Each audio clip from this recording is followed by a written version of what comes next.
Hello everyone! Today we will be drawing loose watercolor roses. I go through a few easy steps that you can use to create realistic results like these. Let's get into it! For today's tutorial, I'm going to be using the Sublime Watercolor pack and the Petite Grain canvas. Everything will be linked below. As usual, I have drawn a sketch that you can download and use, so let's add that in. Insert a photo, and there you go. This is not a sketch that you would include in the final painting as it is only a guideline for coloring, so you will want to deselect the sketch layer at the end. Let's just go to the layers panel and make a new layer so that we can start to color. I'm going to show you how to color this rose right here, and you can apply the same technique to the other roses.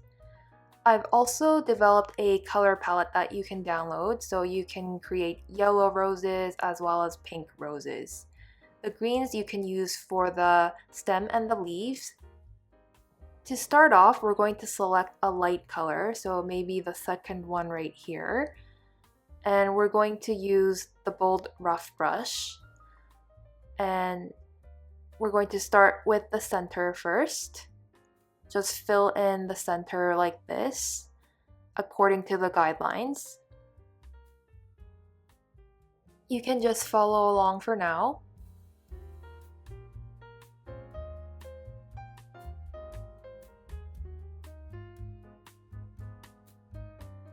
Now, once you've filled in a segment, it is a good idea to sometimes change colors because real loose watercolor tends to have multiple shades of the same color due to the fact that some areas have more water mixed into the paint.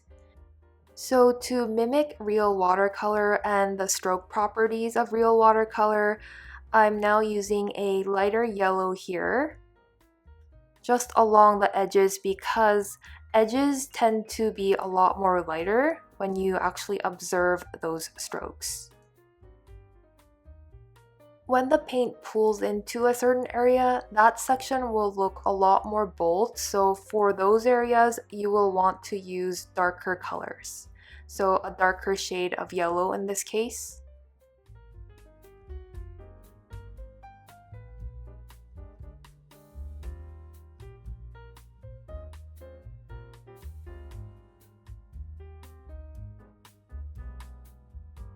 Once you've colored everything, you can get the basic blender to blend out these intersections. It's best to blend most of these sections just so that it looks smooth. And I'm just going to fill in the rest of the rose.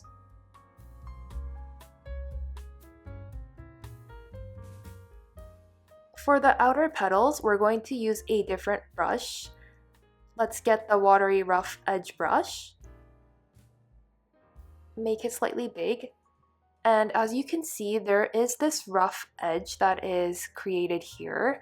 And that really mimics real watercolor, and we will want to leave that into the final painting. So that's why I'm choosing this brush, and you'll want to press on this brush and just color in that area here. Although we do want this hard edge effect that you can see here, we don't want it to show up on every single petal because with real watercolor, you don't always get this effect with every single stroke. So that is why for the petals in the middle, I use the bold rough brush. You can alternate between these two brushes to create realistic results.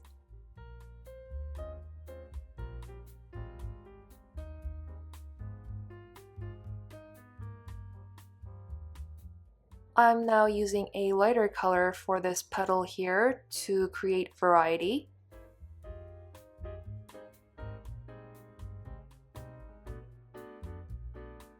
For the inner petals, I'm just going to go back to the bold rough brush.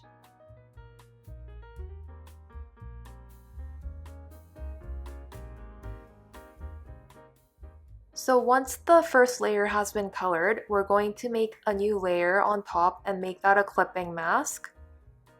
And then we're going to start using the stamps to decorate the rose. I'm going to start off with bloom number 1, but you can use any of these stamps here.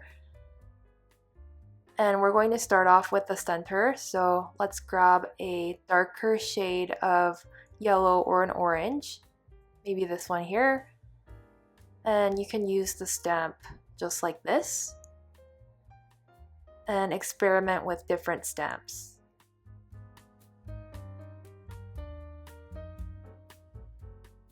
You can choose darker colors as well.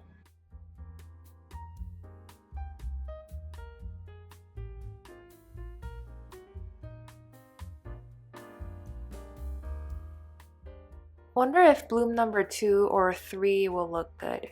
Let's just try it out. If that's an effect that you like, you can leave it in.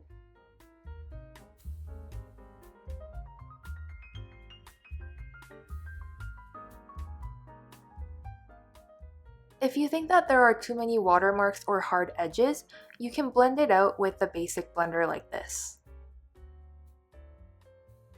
So keep on filling in the rows with different stamps and colors, and eventually it will be done.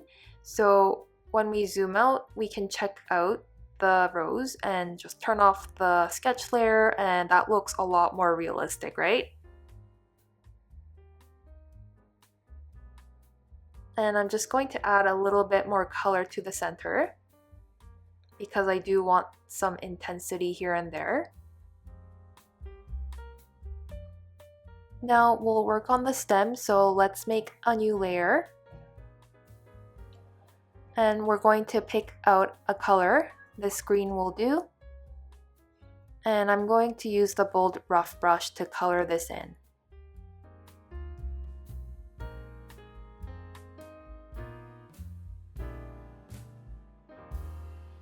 Once it's all colored, we're going to make a new layer on top and make that a clipping mask.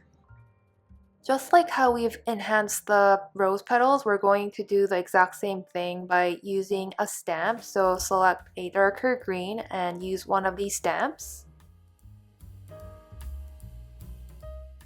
When using stamps, it may be best to use multiple colors to create realistic results.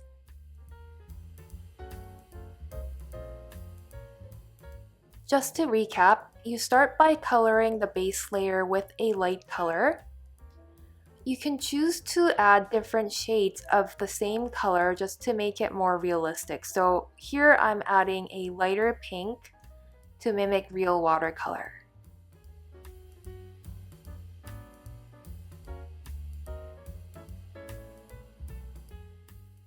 Then you can blend out the overlaps and the intersections using the basic blender.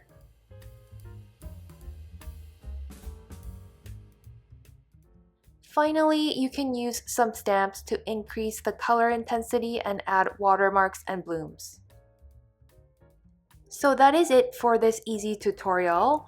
I hope you all found it to be something new and helpful. If you have enjoyed this tutorial, please subscribe and hit that notification bell and like this video. Thank you so much for watching, and see you in the next one.